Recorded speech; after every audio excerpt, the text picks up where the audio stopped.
کا اصل نام یوسف خان ہے اور مادری زبان ہندو ہے۔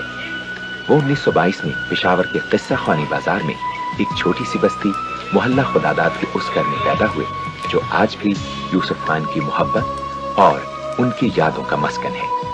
میں ایک پشاور کا لڑکا بچہ وہاں پیدا ہوا محلہ خداداد میں، بھاگتا پھرتا تھا گلیوں میں، کہیں گیا بمبئی، وہاں سکونت اختیار کی، لیکن جب بھی وقت ملا تو میں سوچتا تھا اور میری یاد میں نقشے بالکل کھنچے ہوئے تھے، چپلی کباب اور پلاؤ، اور اب بھی جو چیزیں، اب قابلی دروازہ ہے وہ انہوں نے وہاں سے توڑ دیا، وہ غائب ہو گیا۔ انسان کی شناخت اس کی زمین، اس کی زبان ہوتی ہے، اور یہ شناخت اسے اپنی مٹی سے ملتی ہے۔ دلیپ کمار کی شناخت پشاور کی مٹی ہے، جس کی کشش انہیں ہندوستان کی سرحد سے پاکستان کے سرحدی شہر پشاور لے آئی ہے۔ گورنر ہاؤس میں دلیپ کمار اور سارا بانو خان نے شام کی چائے پر گورنر فرنٹیئر کے اہل خانہ سے ایک چھوٹی سی ملاقات کی۔ شام کو دلیپ کمار کے خاندان کے کچھ نوجوان بھی ان سے ملنے آئے۔ دلیپ کمار ان نوجوانوں کے ساتھ گورنر ہاؤس کے سبززار پر چہل قدمی کرتے ہوئے بہت خوشی محسوس کر رہے تھے۔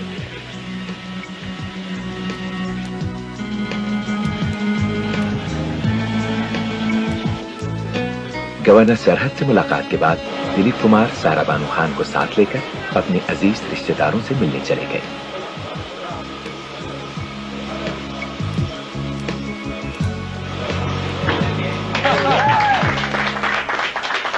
جب وہ اپنے بھتیجے جاوید کریم کے گھر گئے تو نئی نسل کے نوجوانوں کے بیچ کھڑے ہو کر خوشی سے تالیاں بجائیں اور دلچسپ باتیں کی۔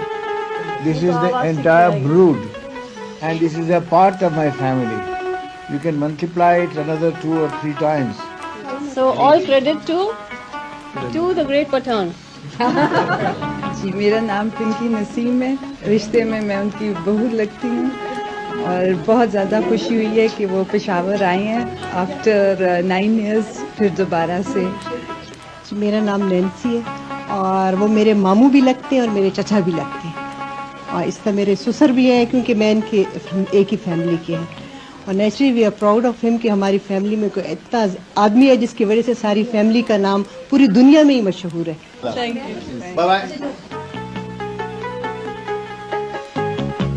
پشاور کی تاریخی عمارت قلعہ بالا حصار دلیپ کمار کی بچپن کی یادوں کا حصہ ہے۔ انہی یادوں کی خوشبو انہیں ایک مرتبہ پھر قلعہ بالا حصار لے آئی ہے۔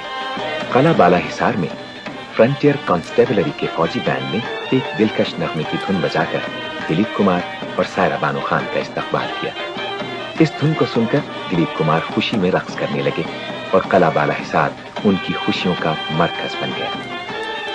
وہ توپ کے دہانے پر کھڑے ہو کر کسی گہری سوچ میں گم بہت دیر تک قلعہ بالا حصار کی بلندی سے شہر کی وسعتوں کو تکتے رہے۔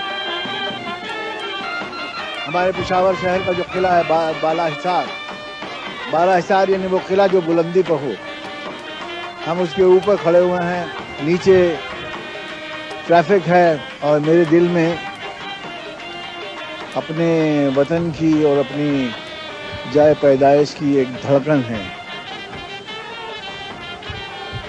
یہ شہر بہت سی یادوں کی آماجگاہ ہے، بچپن سے چھوٹے لڑکپن سے لے کر اور آج تک کی ایک داستان اس میں مضمر ہے، اور ایک طرح سے میری زندگی کی داستان بھی اسی قلعے سے وابستہ ہے۔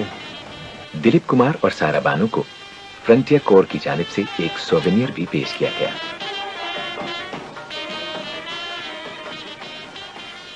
قلعہ بالا حصار کے بعد دلیپ کمار کی منزل قصہ خوانی بازار میں واقع ان کا اپنا گھر تھا، جو محلہ خداداد میں آج بھی ان کا منتظر ہے۔